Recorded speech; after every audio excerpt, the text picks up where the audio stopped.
അർദ്ധപ്രാണനായി ഞാൻ കിടന്നപ്പോൾ, ആശയറ്റു ആധി പൂണ്ടു കേണപ്പോൾ. അർദ്ധപ്രാണനായി ഞാൻ കിടന്നപ്പോൾ, ആശയറ്റു ആധി പൂണ്ടു കേണപ്പോൾ. തേടി വന്നു കയ്യിലേന്തി പാട്ടു തന്നു പാടുവാൻ, ക്രൂശിലോളം യേശു എന്നെ സ്നേഹിച്ചു. തേടി വന്നു കയ്യിലേന്തി പാട്ടു തന്നു പാടുവാൻ, ക്രൂശിലോളം യേശു എന്നെ സ്നേഹിച്ചു. ഇപ്പോൾ നാം ശ്രവിച്ചുകൊണ്ടിരിക്കുന്നത് മോർണിംഗ് വോയിസ് എന്ന ആത്മീയ ശുശ്രൂഷയാണ്. ഇന്ന് ആരാധനാത്മകമായ ചിന്ത പങ്കുവയ്ക്കുന്നത് കർത്താവിന്റെ ദാസൻ ഡേവിഡ് പി ഐസക്, ഗുജറാത്ത്. ദൈവനാമം മഹത്വപ്പെടുമാറാകട്ടെ. മോർണിംഗ് വോയിസിലൂടെ ഞങ്ങൾ ശ്രദ്ധിക്കുന്ന ഞങ്ങളുടെ എല്ലാ മാന്യ ശ്രോതാക്കൾക്കും കർത്താവും രക്ഷിതാവുമായ ക്രിസ്തുയേശുവിൻ്റെ വിലയേറിയ നാമത്തിൽ പ്രഭാതവന്ദനം അറിയിക്കുന്നു. ലോകത്തിൻ്റെ വിവിധ ഭാഗങ്ങളിലുള്ള ദൈവജനം ഇന്ന് കർത്താവിനെ ഓർക്കുകയും ഓർത്ത് ആരാധിക്കുകയും ചെയ്യുന്നതായ ഈ വിശുദ്ധ ദിവസത്തിൽ ഒരു ചെറിയ ചിന്ത നിങ്ങളോട് ചേർന്ന് ചിന്തിക്കാം, പങ്കുവയ്ക്കാം എന്ന് കർത്താവിൽ ആഗ്രഹിക്കുകയാണ്.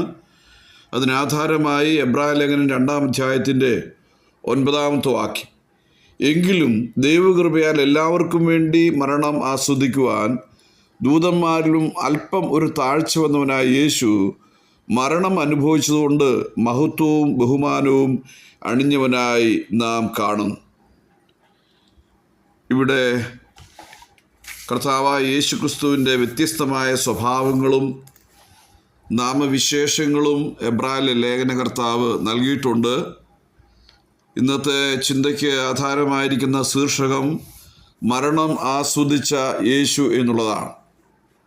നമ്മുടെ കർത്താവായ യേശു ക്രിസ്തുവിനെ മരണം ആസ്വദിച്ച, അത് നമ്മുടെ കർത്താവായ യേശു ക്രിസ്തു അല്ലെങ്കിൽ നായകനെന്നും, മരണത്തെ ജയിച്ച നായകനെന്നും, കഷ്ടാനുഭവങ്ങളാൽ തികഞ്ഞ നായകനെന്നും, രക്ഷാനായകനെന്നും, അതുപോലെ തന്നെ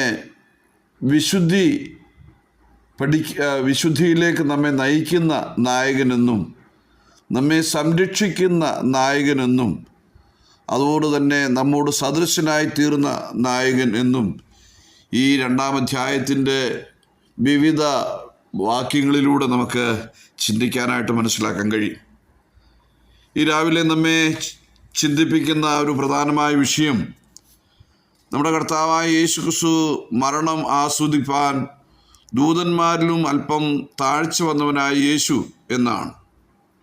നമ്മുടെ കർത്താവായ യേശു ക്രിസ്തു എന്തുകൊണ്ടാണ് അത് ഈ നിലയിൽ ഒരു താഴ്ച ധരിക്കേണ്ടി വന്നത് എന്ന് ചോദിച്ചാൽ, 8-ാം അധ്യായത്തിൽ നാം ഇങ്ങനെ വായിക്കുന്നു, സകലവും അവനെ കീഴാക്കിയതിൽ ഒന്നിനെയും കീഴ്പ്പെടുത്താതെ വന്നിട്ടില്ല, എന്നാൽ ഇപ്പോൾ സകലവും അവന് കീഴ്പ്പെട്ടതായി കാണുന്നില്ല. അതായത് മനുഷ്യവർഗത്തോടുള്ള ബന്ധത്തിലാണ് നാം ഈ ഭാഗം ചിന്തിക്കേണ്ടത്. ഇപ്പോൾ സകലവും എന്ന് പറയുന്നത് മനുഷ്യനോടുള്ള ബന്ധത്തിലാണ്, മനുഷ്യ സൃഷ്ടിയോടുള്ള ബന്ധത്തിലാണ്. മനുഷ്യനെ സൃഷ്ടിച്ചതിന് ശേഷം സകല അധികാരങ്ങളും അവന് നൽകി. എന്നാൽ ഇപ്പം അതൊന്നും, മൃഗങ്ങളാകട്ടെ പക്ഷികളാകട്ടെ മറ്റു കാര്യങ്ങളൊന്നും അവന് കീഴ്പ്പെട്ടതായി കാണുന്നില്ല. എന്ന് പറഞ്ഞാൽ മനുഷ്യൻ്റെ ഹൃദയത്തിലേക്ക് പാപം പ്രവേശിച്ചത് മുഖാന്തരം ഉണ്ടായ മനുഷ്യൻ്റെ അധപ്പതിച്ച അവസ്ഥയാണ് ഈ 8-ാമത്തെ വാക്യത്തിലൂടെ നമുക്ക് കാണാൻ കഴിയുന്നത്.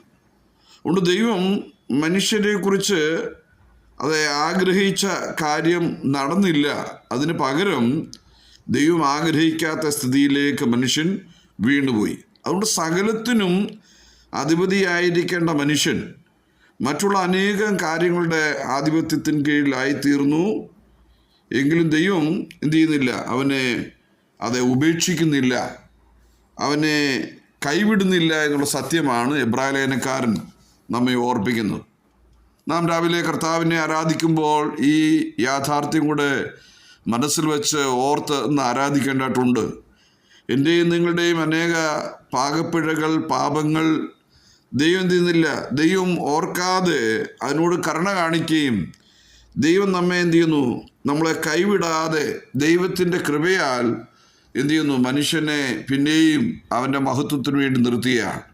ഇവിടെ വായിക്കുന്നത്, അവൻ്റെ മനുഷ്യനെ മഹത്വവും ബഹുമാനവും അണിഞ്ഞവനായിട്ട് കാണുന്നു എന്നാണ്. അതുകൊണ്ട് ദൈവം അങ്ങനെയാണ് തൻ്റെ പദ്ധതി തയ്യാറാക്കിയത്. അതുകൊണ്ട് ഇവിടെ നമ്മൾ വായിക്കുന്നത് മരണത്തിൻ്റെ അധികാരിയായ പിശാചിൻ്റെ ആ അടിമനുഖത്തിന് കീഴിൽ കിടന്ന നമ്മെ ആ സ്ഥാനത്തുനിന്ന് ഉദ്ധരിച്ച് ദൈവത്തിൻ്റെ മഹത്വത്തിലേക്ക് ഉയർന്നു വരുവാനുള്ള ഒരു പദ്ധതിയായിരുന്നു ദൈവത്തിൻ്റെ പദ്ധതി എന്ന് പറയുന്നത്. ഇവിടെ നമ്മൾ വായിച്ചു വരുന്നത് ദൂതന്മാരിലും അല്പം ഒരു താഴ്ച വന്നവനായ യേശു എന്നാണ്. ദൂതന്മാരുടെ ആരാധ്യനായിരുന്ന ദൈവപുത്രൻ മനുഷ്യപുത്രനായി ഇറങ്ങി വന്ന ചരിത്രമാണ് ഇവിടെ നമുക്ക് കാണാനായിട്ട് കഴിയുന്നത്, യേശു എന്നുള്ളത്. നാം മത്തായിയുടെ സുവിശേഷം പഠിക്കുമ്പോൾ ആ കാര്യം വളരെ വ്യക്തമായിട്ട് നമുക്ക് മനസ്സിലാക്കാൻ കഴിയും. അവൻ തൻ്റെ ജനത്തെ അവരുടെ പാപങ്ങളിൽ നിന്ന് രക്ഷിപ്പായിരിക്കൊണ്ട് അവന് യേശു എന്ന് പേരിടണം എന്ന് നമ്മൾ വായിക്കുന്നുണ്ട്. യേശു രക്ഷിതാവ് എന്നുള്ളതാണ്. അതുകൊണ്ട് ആ യേശു എന്ത് ചെയ്തു? ദൈവരൂപത്തിലിരുന്നവനാണ്. അതുകൊണ്ട് എന്ത് ചെയ്തു? അവൻ മനുഷ്യരൂപം എടുത്തു. അതുകൊണ്ട് യേശു എന്ന നാമം അവന് നൽകി. ദൈവം അവന് മനുഷ്യത്വം എടുക്കുവാനായിട്ടുള്ളതായ എല്ലാ നിലയിലുള്ളതായ സാവകാശവും നൽകി. ഇവിടെ നമ്മെ മരണത്തിൻ്റെ ആ കരാളഹസ്തത്തിൽ നിന്ന് മരണത്തിൽ നിന്ന് വിടുവിക്കുവാൻ മനുഷ്യനായി തീരേണ്ടത് ആവശ്യമായിരുന്നു. അതുകൊണ്ട് ഒന്നാം മനുഷ്യനായ ആദമിൻ്റെ പാപത്താൽ ഉണ്ടായ മരണത്തിൽ നിന്നും വീണ്ടെടുക്കുവാൻ ഒരു രണ്ടാം മനുഷ്യൻ ഉണ്ടാകേണ്ടിയിരിക്കുന്നു. അതാണ് 1 കൊരിന്ത്യർ 15 അധ്യായത്തിൽ നമ്മൾ വായിക്കുന്നത്. ഒന്നാം മനുഷ്യൻ ഭൂമിയിൽ നിന്നും മണ്ണുകൊണ്ടുള്ളവനാണ്, രണ്ടാം മനുഷ്യൻ സ്വർഗത്തിൽ നിന്നും ഉള്ളവനാണ്. അതുകൊണ്ട് മണ്ണുകൊണ്ടുള്ളവനെ പോലെ മണ്ണുകൊണ്ട് ഉള്ളവരും സ്വർഗീയനെ പോലെ സ്വർഗീയന്മാരുമാകുന്നു. നാം മണ്ണുകൊണ്ടുള്ളവൻ്റെ പ്രതിമ ധരിക്കുന്നത് പോലെ സ്വർഗീയൻ്റെ പ്രതിമയും ധരിക്കും. ഈ രണ്ടാം മനുഷ്യനാണ് യേശു. അവൻ ദൂതന്മാരെക്കാൾ അല്പം ഒരു താഴ്ച വന്നവൻ ആയി തീർന്നു. അല്പം ഒരു താഴ്ച എന്നുള്ളത് അല്പകാലത്തേക്ക് എന്ന് നമുക്ക് മനസ്സിലാക്കാൻ കഴിയും. എന്നാൽ ഇവിടെ നമ്മുടെ കർത്താവായ യേശു ക്രിസ്തു അല്പകാലത്തെന്ന് പറഞ്ഞാൽ അല്പസമയത്തിന് വേണ്ടിയാണ്. യെശയ്യാവ് ആ കാര്യം വിസ്തരിക്കുന്നുണ്ട്. അതുകൊണ്ട് അവൻ അല്പസമയത്തേക്ക് എന്ത് ചെയ്തു? അവൻ്റെ മുഖം മറച്ചു എന്നാണ് യെശയ്യാവ് പറയുന്നത്. അല്പസമയത്തിന് മാത്രമേ ഉള്ളൂ, കേവലം ഒരു 3 മണിക്കൂർ. എന്നാൽ എന്തുകൊണ്ടാണ് അതങ്ങനെ ചെയ്യുന്നത് ചോദിച്ചാൽ, മനുഷ്യൻ്റെ പാപത്തിൻ്റെ പരിഹാരം നമുക്ക് ലഭ്യമായി തീരുവാൻ, മനുഷ്യൻ ലഭ്യമായി തീരുവാൻ ഒറ്റയൊരു മാർഗമേ ഉള്ളായിരുന്നു. ദൈവം തൻ്റെ പുത്രനെ ക്രൂശിൽ നമുക്ക് വേണ്ടി തകർത്ത് കളയുക എന്നുള്ളത്.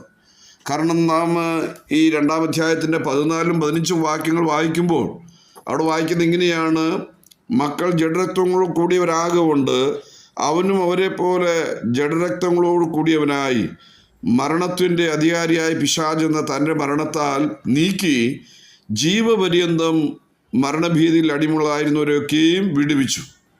പ്രിയപ്പെട്ടവരെ, നമ്മുടെ ഒരു പൂർവ്വസ്ഥിതി ഇവിടെ ഓർപ്പിക്കുന്നത് മരണത്തിൻ്റെ അധികാരിയായ പിശാചിനെ തൻ്റെ മരണത്താൽ നീക്കി നാം ജീവപര്യന്തം മരണത്തിൻ്റെ അടിമകളായിരുന്നു. അങ്ങനെയായിരുന്ന നമ്മെ എന്ത് ചെയ്തു? വിടുവിച്ചു എന്നുള്ളതാണ്. അതുകൊണ്ടാണ് എല്ലാവർക്കും വേണ്ടി യേശു മരണം ആസ്വദിച്ചത്. എല്ലാവർക്കും എന്നുള്ളതായ ആ ആശയം എന്ന് പറഞ്ഞാൽ സകല മനുഷ്യരും പാപികളാണെന്നാണ് റോമാലേഖനം 3:21 വായിക്കുന്നത്. അതുകൊണ്ട് സർവ്വസൃഷ്ടിയും എന്ത് ചെയ്യണം? ഈ രക്ഷ കണ്ടെത്തിയേ മതിയാകുള്ളൂ, ഈ സൃഷ്ടിതാവിനെ മനസ്സിലാക്കിയേ മതിയാകുള്ളൂ. അതുകൊണ്ടാണ് നമ്മുടെ കർത്താവ് മരണം ആസ്വദിപ്പാനായിട്ട് ഭൂമിയിലേക്ക് ഇറങ്ങി വന്നത്. അതുകൊണ്ട് മരണം ആസ്വദിപ്പാൻ വേണ്ടി യേശു അനുഭവിച്ച് എന്നാണ് നമ്മൾ വായിക്കുന്നത്. മരണം എല്ലാവർക്കും അനുഭവിക്കേണ്ട ഒന്നാണ്. ആരും ആ മരണം ആസ്വദിക്കാതിരിക്കുന്നില്ല. എന്നാൽ നമ്മെ ആ മരണത്തിൻ്റെ ആ പിടിയിൽ നിന്ന് വിടുവിച്ച് സ്നേഹസ്വരൂപനായ പുത്രൻ്റെ രാജ്യത്തിലേക്ക് ആക്കി വെച്ച് നമുക്ക് വേണ്ടി കഷ്ടാനുഭവങ്ങളാൽ തികഞ്ഞ ആ കർത്താവിനെ നമുക്ക് രാവിലെ ഓർത്ത് മരണം ആസ്വദിച്ച കർത്താവിനെ ഓർത്ത് നമുക്ക് ആരാധിക്കാം, നമുക്ക് മഹത്വപ്പെടുത്താം. കർത്താവിൻ്റെ വിലയേറിയ നാമം ഇന്നു മുതൽ എന്നേക്കും മഹത്വപ്പെടുമാറാകട്ടെ.